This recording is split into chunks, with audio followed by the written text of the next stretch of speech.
Whispers from Below, a horror podcast by Justin W. Geis. Scary stories, both real and fake. Hello, listeners. Welcome to Season 1, Episode 10 of Whispers from Below, a podcast by a madman for madmen. I'm your resident psychopath, Justin W. Geis, and today's topic of discussion is Skinwalkers. Now, I know that we know a lot of differing things about Skinwalkers. Some people know them as sort of like a creepypasta thing, similar to like The Rake or Slender Man. But they are actually a Navajo sort of legend that is morphed into this sort of urban legend creepypasta sort of moment. We'll get into that a little bit later, but as usual, I'd like to start this episode by saying this episode is pretty chill. I think that for the most part, a younger listener would be able to listen to this and be totally fine. Maybe not if you're like a 9-year-old child. You probably shouldn't be listening to any podcast like this in the first place. But as far as younger listeners go, this episode should be totally fine for you. And without further ado, let's jump right in. So, Skinwalkers, common urban legend, but they're actually derived from a Navajo tribe sort of myth legend, if that makes any sense.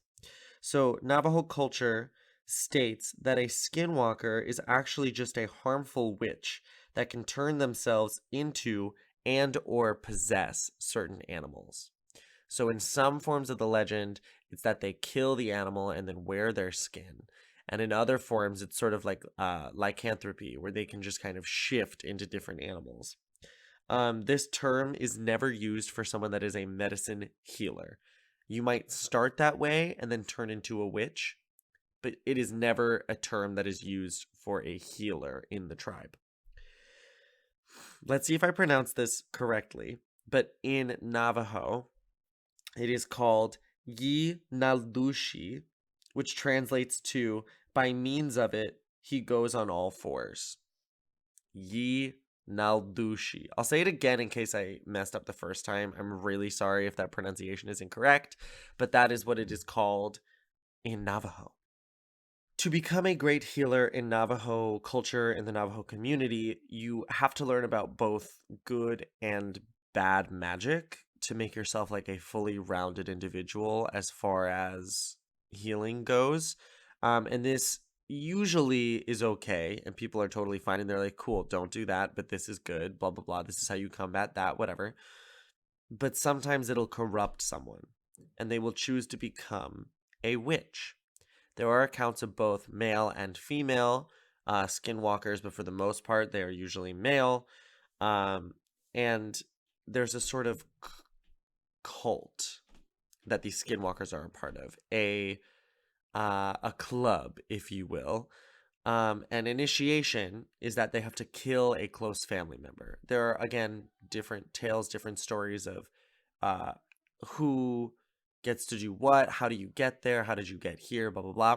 For the most part, kill a family member, and it's most commonly a sibling of some sort.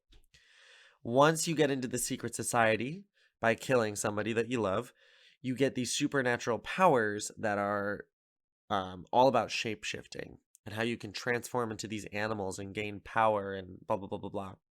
Often the animals that you can change into, in a lot of the stories, they are coyotes, wolves, foxes, cougars, dogs, bears, and really they can be any other animal, but for the most part, what you'll hear in stories is dogs and wolves and coyotes. Bears, foxes, cougars, that's always more in the face. So it's almost like they don't get parts of the animal right. But a lot of the stories now that you'll hear are about dogs. And I don't mean dogs like house dogs. I mean like big, like German shepherds, like lab mixes, like these dogs that live outside in this. Because in Navajo culture, your dog does not live in your house. They all live outside. They're supposed to be animals. So you can have like a house dog, but it lives outside and kind of comes to you for food sometimes, or whatever. So to see dogs like that are all mangy and like matted, it can be very like jarring in that culture. Um, so because of this, because it's mostly predatory creatures that the skinwalkers turn into, Navajo culture has made wearing the pelt of a predatory animal very taboo. A lot of the witches are said to wear, big antlers on their head, or skulls of coyotes and wolves, or pelts of a wolf or a fox to sort of gain the power from the dead animal. So in that culture, wearing predatory pelts is like a big no-no, like totally unacceptable. But wearing leather, sheepskin, or even buckskin is totally acceptable because they're not predatory animals. So you obviously need to have clothes to keep warm, whatever. So these pelts are totally okay.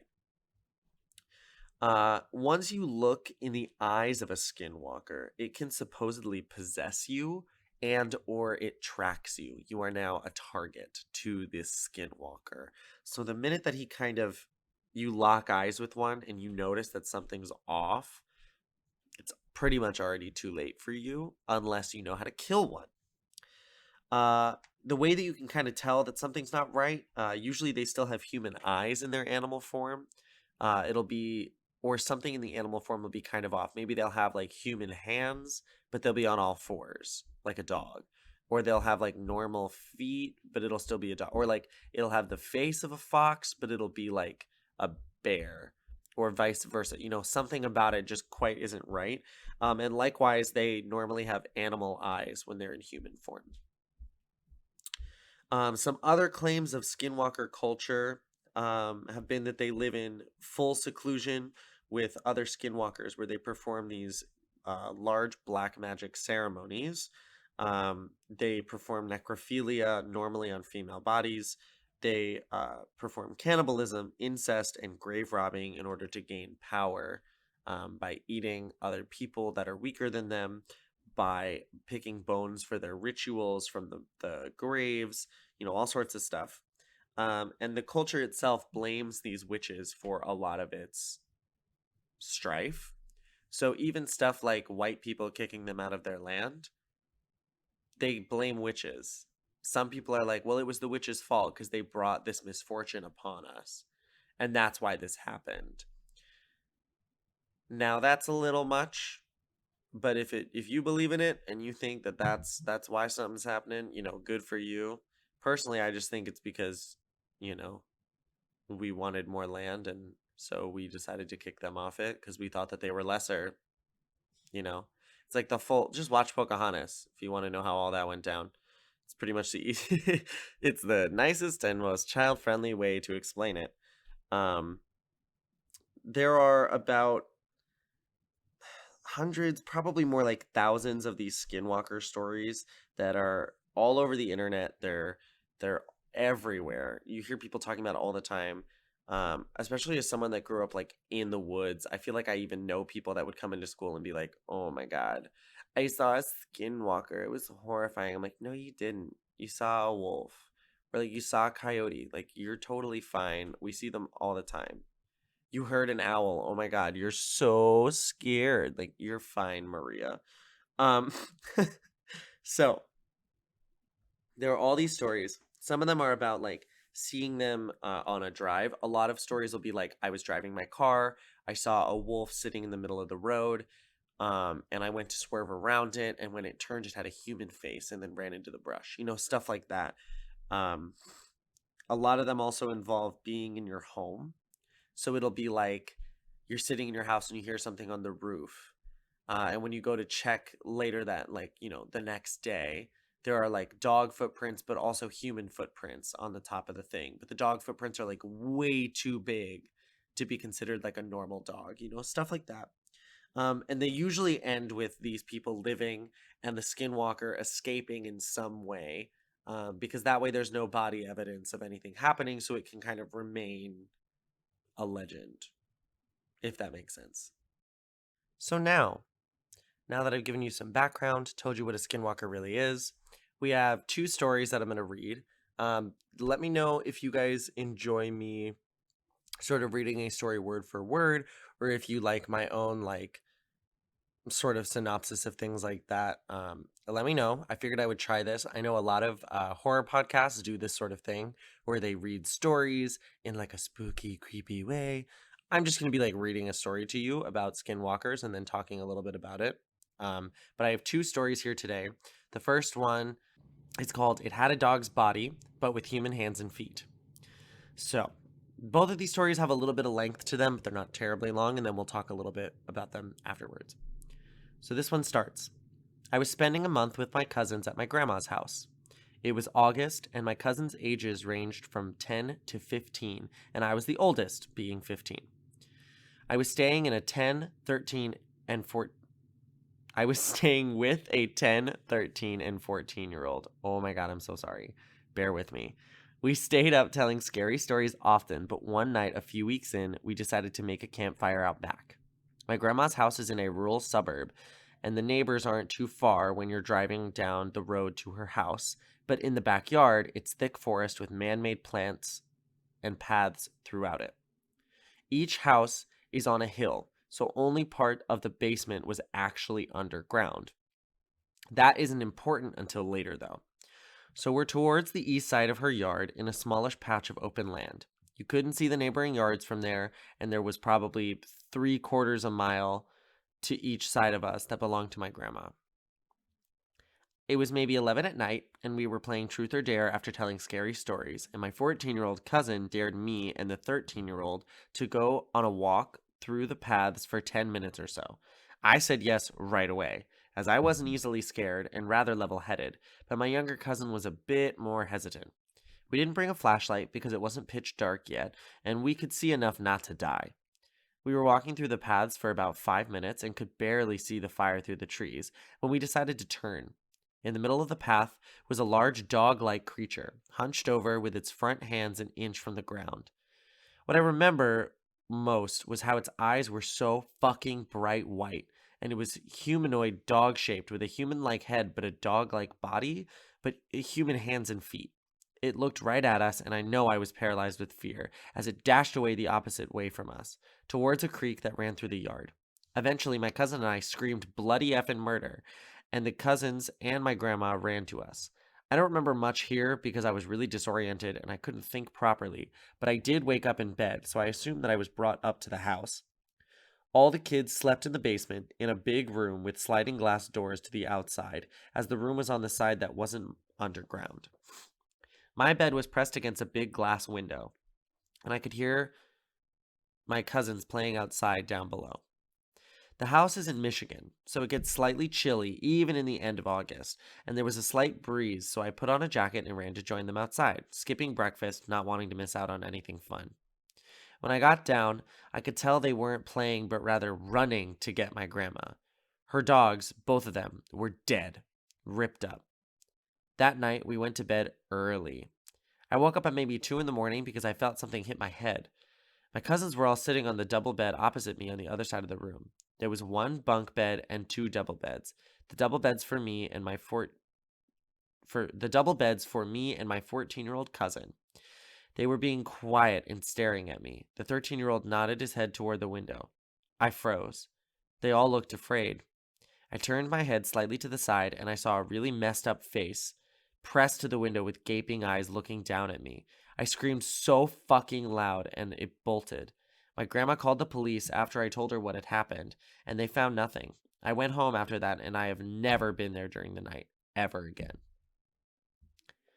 So, one thing I want to point out that I think is really funny is that she says fucking and then later says effing, as in, like, she didn't notice that she cursed once and wanted to maintain this, like, nice little I'm so innocent sort of thing, which I think is really funny. But also that's really spooky, especially at 15. You're very susceptible to things that are gonna like scar you forever. And now like that girl will never go back to her grandma's house. Like ever again. Ever again. I do think it's quite interesting to note that it didn't even try to be an animal. It had the dog-like body probably just for agility so that it could get in and out fast. Um, But it's interesting to note that it didn't even try to trick anybody. There are a lot of stories you'll hear where, like, it's at night and the dog went outside, and when the dog came back, it was barking a little odd and it wasn't really coming inside the house while they hear, whimpering from another dog. And it's sort of like they tried to trick the owner into thinking, like, I'm your dog, sort of thing. This Skinwalker, if this is a real story, um, was not the most intelligent. And we can clearly tell that from the way that he goes about attacking, not even attacking, sort of spooking, scaring, watching the family go about their business. Our next story is called It Was Like It Knew We Really Knew What It Really Was. What a mouthful of a title. This one, when I read it, this one to me is a little more spooky, and I can see this a little more based in the Skinwalker lore. The other one I sort of see as like could be potentially a Skinwalker, or honestly could just be like a crazy dude, and she sort of saw something weird because of the light. I know that happened to me a lot as a kid. I would like see something and I'd be like, it's a werewolf, when like clearly it's not at all. It's just like our neighbor. So it happens a lot when you're younger. But this one I think is a little bit more on par with Skinwalker legend. So without further ado, let's get into it. So this one starts. I decided to join my bestie Karen for a 3-day stay at her grandmother's place on the res. Her grandmother lives near a place called Tuba City, Arizona, in the middle of nowhere but surrounded by rural homes. We go to college together, and I was kind of interested to know about Navajo tradition. The first day we stayed, it was pretty chill, nothing out of the ordinary, but then her grandma, not that old, around 67, said that a stray dog came out of nowhere and wouldn't leave. To me, it did act kind of strange and ugly looking. Black, shaggy coat, looked like a mix between a German Shepherd and a lab. That night, we were watching a movie in the living room. Had big windows that looked out into the front where the cars are parked, nothing super fancy. With the curtains wide open, Grandma was in the kitchen cooking dinner, and we were watching a movie. Next to the window is a medium bookshelf, and it's where all the DVDs are kept. Karen went to put back a DVD we had just watched, but freaked out because that stray black dog was staring at us through the window, standing on top of the wooden box outside. Not something normal dogs do from my point of view or hers. Usually my dog, which is a house dog, scratches at the door to be let in. Res dogs aren't house dogs, and dogs inside houses are frowned upon in Navajo tradition, meant to protect the house and the owner versus being inside it. The other dog seemed to stay away from it. Karen opened the door and yelled at it to get off the box, and it ran behind the shed. We went to Tuba City to get some groceries and came back to the house. The dog was nowhere to be seen, nothing unusual. Grandma went to visit some people, so it was just Karen and I. About 5 o'clock, we heard someone trying to open the door. Both of us looked out since there had been no car heard and no dogs barking. Looking out the living room window to the door, and there was the dog, in all caps, trying to open the door with its paws. 2 paws wrapped around the brass doorknob, standing on its hind legs. I thought that was weird, but I wasn't super freaked out, but Karen was. She opened the door and chased it off. Grandma came back later and Karen told her. Grandma didn't like what she heard. We got ready to sleep. We slept in the spare bedroom since it had 2 beds. One window with curtains opened a little. We turned off the light, but there was a sound coming from on top of the roof. Pitter-patter footsteps and scratching sounds and panting. It then sounded like it jumped off onto the large plastic water barrel that they had. At first, we heard what sounded like barking, but as it grew louder, the other dogs seemed to be barking at something as well. All of a sudden, something was running around the house barking, and it was no dog. Nope, it wasn't. And dog and nope are in all caps. This barking sounded human. A deep male voice barking like it knew that we, in quotations, knew it wasn't a dog. Woof, woof, woof, ruff, ruff, arf, Arf, arf. Just exactly like that, adding the W's, R's, and A's. Then, panting again by the window, we started to freak out. Karen decided to, in my opinion, was stupid, open the curtains to look out. There was the stray dog on its hind legs looking into our bedroom, but this time it stunk, and what I thought were two black holes in the neck, another pair of eyes twinkled.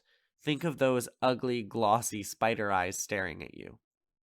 And the paws were deformed looking hands with overgrown, somewhat thick and sharp fingernails. Again, both screaming and shutting the curtains closed, Grandma came running through the door and seeing it. First thing she did was grab ashes from the fireplace, load 3 shells into the shotgun from under the bed, bless herself in Navajo, and went outside to shoot it. Yelling in Navajo about the thing wasn't welcomed there, and to get the hell out of there for it go to linger somewhere else. I'm sorry, this piece is not written super well. So sorry if any of the sentences sounds broken. I'm literally reading it word for word. Them both being traditional, the next day they called a medicine man to come over and put cedar in. He prayed over everyone with cedar smoke and an eagle feather, blessed the place, made us eat bitter herbs called eagle's gull or something, and gave me an arrowhead. Apparently, I needed to carry one for protection and a little pouch called corn pollen. Seems to work pretty well. The medicine man said that the dog was a skinwalker, which in Navajo is a long word, but I call them Yoshis. The body of the stray dog, which was killed by the skinwalker, made an illusion so we wouldn't know it wasn't a real dog. He also said that the Yoshis tend to harm people by using some sort of human bone straw to spit at someone. Think spitballs, but deadlier. And get human bones into them. Doctors can't detect it, but the medicine man that day pulled a piece of human skull out of Grandma's right shoulder. Pretty big, about 2 inches long and 1 centimeter thick.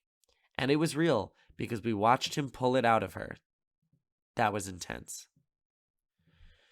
So those are the 2 stories today. They're both sort of written, I would say, like, not the best. Like, they're clearly not authors, which is totally fine. But both of those stories, as I was reading, I read like something like 10 or 20 stories the other day. And as I was reading all of them, I was like, these 2 stick out to me as detailed enough that they sort of resonate with you and they feel realer. A lot of them are like, I was driving on a secluded road and I saw a dog that then turned into a man and it ran into the woods. It's like, oh, cool. What were you on at the time, you know? Um, but these seemed like they were relatively realistic. They were spooky. I liked the way that they were sort of described. That last one really sticks with me. I read another story, apologies for not pulling it up. Something about like she sends her dogs out to go potty, as you do, in this cabin in the woods. And when the dogs come back, one of them is like limping and bloodied, and then her dog is standing there. And it's like barking, but it doesn't sound like her dog.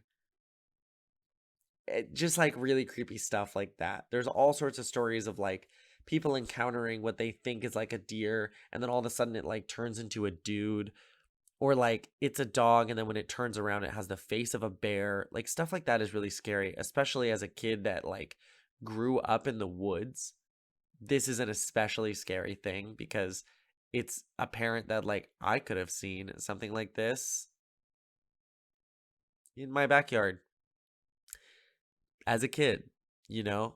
Uh it's just one of those thoughts that's like it just makes you like kind of sick, cuz what if this was a real thing? We all talk about it as though it's this like made up sort of urban legend, but people genuinely believe this. And so if this is a real thing, because we don't know, there's no scientific evidence to prove otherwise. If this is a real thing, that's horrifying. That is so scary and so dangerous. And just to think that like you could walk outside right now and see a dog, and that could not be a dog. It could be someone that's trying to fucking murder you. That is so scary. I don't like that. I don't like that thought. Researching this was really it was really fun, but also like I was doing it late at night um the other day, and so I'm sitting in the dark in a basement in quarantine just writing down all these facts about these murdering monsters. Like that is just not it. That is horrifying, that is terrifying, that is not the tea. But that's all I really have for you guys today. I have those two stories. We talked about skinwalkers. You feel more educated. You feel like you can be safe. One more thing to add is that if you want to kill a skinwalker, putting ashes over a bullet and then shooting them, or if you know the name of the person that is the skinwalker, like the real name of the person, say it to them, and supposedly that kills them. So, know your neighbors. Important for this. Um, but I have a couple things I want to talk about at the end here. Number one, due to what's going on in the world right now, as we are all aware, I am going to be in quarantine. We all are for a little bit longer than expected. Due to that, I'm gonna keep pumping out episodes for this season. I am not going to stop season one until quarantine is done. Oh, I won't stop season one till quarantine is done. That was an accident. But given that this is the one thing that's kind of keeping me sane, and I know that right now a lot of people need podcasts like this to sort of keep themselves in a happy mindset and be good and ready to go. Normally, what I would do is I would do 10 episodes. So this would be the last one of the season, and I would cut out for maybe 2 weeks to a month and then come back with brand new ideas, fresh new take, a new start. But I don't think right now that's going to be beneficial given the current climate. So I'm going to keep pumping out episodes. Season one is going to be real long, everybody. Let me know what you guys want me to do for future episodes. I've been getting a lot of family and friends that are texting me or emailing me or messaging me on Instagram telling me that they love blank episode. They weren't a fan of this one. They want more of this. They want more of that. So just let me know. Let me know what you guys are thinking of the podcast, how everything's going. In other more exciting news, I just had a recent birthday. I am now of legal drinking age. Very exciting stuff. My lovely boyfriend Dan bought me a custom notebook and a hat. I will be posting pictures of them as soon as they get here. The notebook just got here yesterday, but the hat is not here yet. I will be posting pictures of them on social media, but they have the Whispers from Below logo on them. The notebook is a black notebook. It's sort of like a little bit of a pocket notebook, a little bit smaller than a traditional one. And on the front, it says Whispers from Below with the logo. And on the back, it says a podcast by a madman for mad men. It's super duper cool, really high quality, great stuff. And then the hat has the logo on the front. It's a white hat. It looks really, really great. I'm really excited to get it. And as soon as I get it, I will be posting pictures of it on social media. You can follow at Whispers from Below on Instagram to see pictures of these things. But if you guys are interested in merch, I know I was just talking to my sister-in-law about making t-shirts and stickers and things like that. If you guys would love merch, I can make a website and we can start getting all of that out there if you guys would love to wear that sort of thing. I didn't really plan on making anything like that yet because this podcast is so new. There's only 10 episodes, like she's in her infancy. But let me know if this is something you guys would be interested in, maybe not right now, but in the future. Let me know and I can start prototyping stuff and wearing it myself, seeing how people react to it. Maybe sending it out to a couple friends or family, see how they like it, what we can tweak, what we can change, things like that. But yeah, it's very exciting. I'll be posting pictures of that. If you want to send me anything, you can send me a direct message on Instagram. Again, the Instagram is at Whispers from Below. No spaces, no underscores, no capitals. The Gmail is the same, at whispersfrombelow@gmail.com. If you'd like to send me an email, I know my dad sent me an email that was like very long and detailed. It's just an easier way to get a lot of information across. So if you'd like to reach me that way, you can find me there. And remember, skinwalkers are horrifying. Wash your hands and please stay inside and be safe. Please, please, please.